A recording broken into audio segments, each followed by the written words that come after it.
बिस्मिल्लाहिर्रहमानिर्रहीम। पाक फौज के तर्जमान DGISPR लेफ्टिनेंट जनरल अहमद शरीफ चौधरी ने एक बार फिर वाज़े कर दिया है कि अगर किसी ने कोई पाकिस्तान की तरफ जारियत का सोचा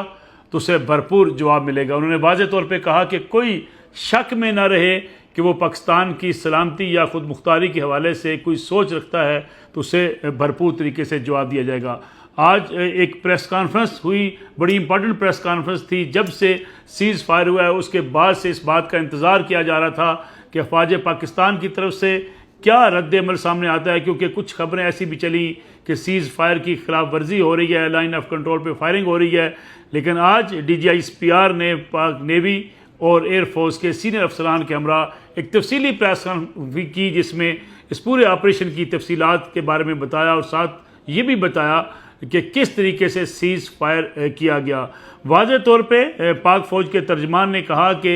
डी एस्केलेशन की बात हिंदुस्तान की तरफ से की गई। गोया भारत ने यह कहा कि अब जंग बंदी की जाए, सीज़ फायर किया जाए, जिसके बाद पाकिस्तान ने जंग बंदी पर आमादगी ज़ाहिर की, क्योंकि पाकिस्तान ने पहले ही वाज़े कर रखा था कि अगर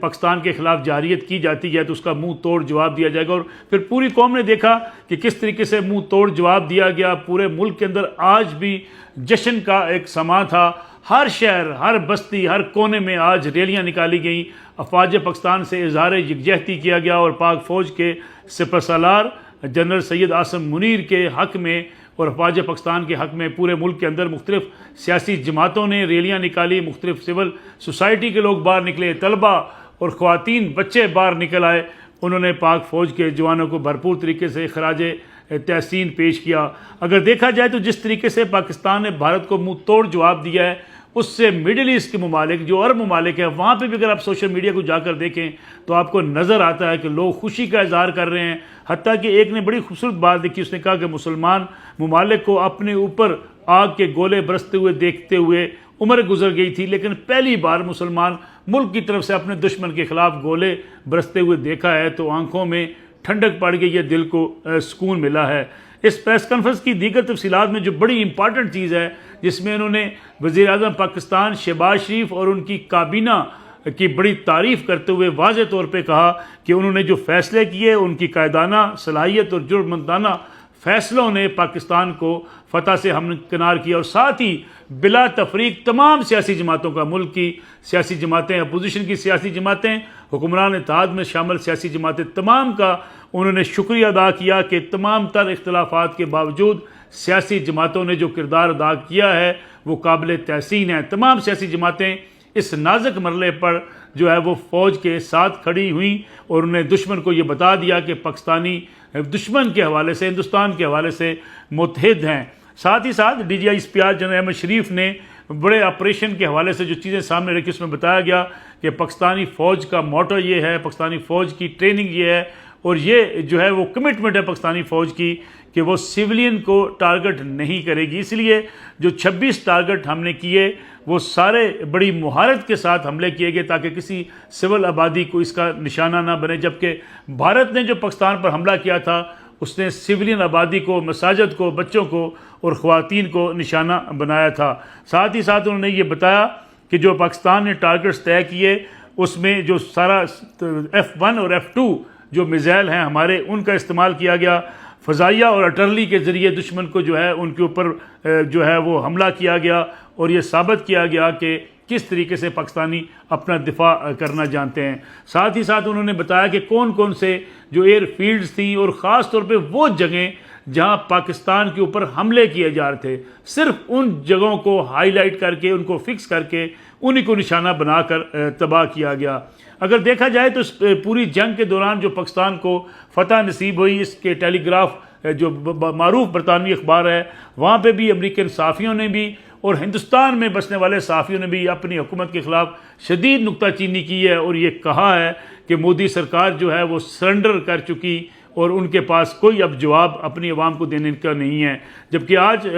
ہندوستانی فوج کی طرف سے بھی جو پریس کانفرنس کی گئی اس میں بھی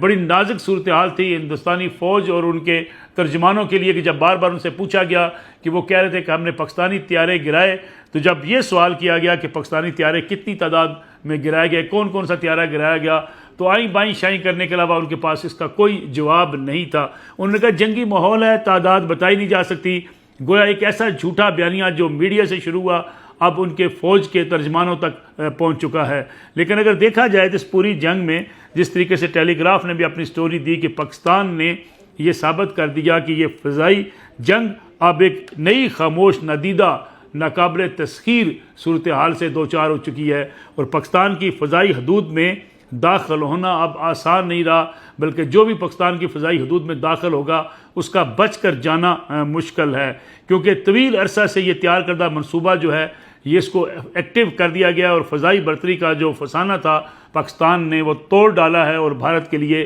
یہ بڑا ایک لمحہ فکریہ ہے، کیونکہ آواز سے تیز میزائل جس کے بارے میں کہا جاتا ہے کہ وہ استعمال کیے گئے اور وہ خاموش قاتل ثابت ہوئے جو ہے رافیل طیاروں کے لیے، اور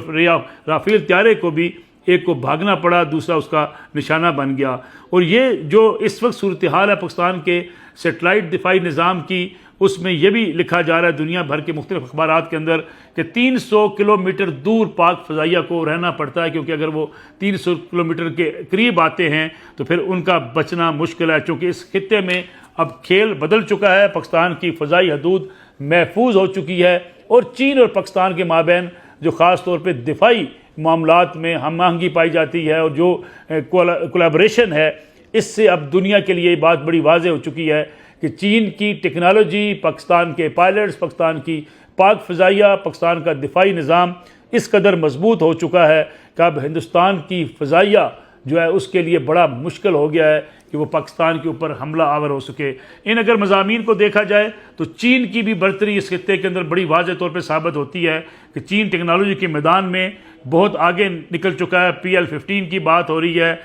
J-10C کی بات ہو رہی ہے، اسپیکٹرا EW کی بات ہو رہی ہے، اور جو سیٹلائٹس کا جو ایواکس کا جو نظام پورا ہے اس کے بارے میں یہ بھی لکھا جا رہا ہے کہ صورتحال میں اب ہندوستان کے لیے بہت مشکلات آنے والے دنوں میں ہو سکتی ہیں۔ اس لیے پاک فوج کے ترجمان نے آج جس طریقے سے بریف کیا، پھر نیوی کے افسران نے اور ایئر فورس کے افسران نے سارا نقشہ سامنے رکھا کہ ٹارگٹس ہم نے کیسے متعین کیے تھے، کن کن جگہوں کو ٹارگٹ کیا گیا، کیا کیا ہمارے اہداف تھے، اور اہداف کس طریقے سے حاصل کیے گئے۔ ساتھ ہی ساتھ یہ اعلان کرنا پاکستان کی طرف سے کہ یہ اب بات ذہن سے نکال دیں، کوئی کسی نہ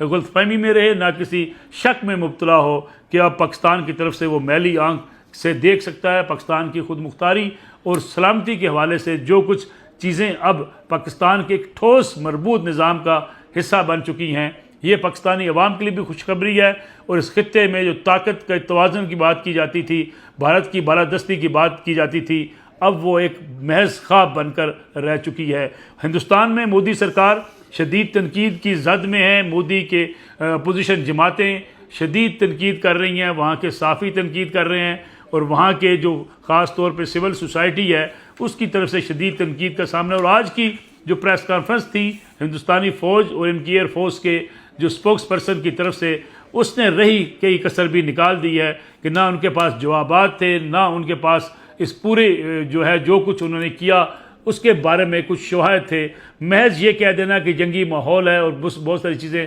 شیئر نہیں کی جا سکتی، یہ ہندوستان کی فوج کے لیے ایک لمحہ فکریہ بن چکا ہے۔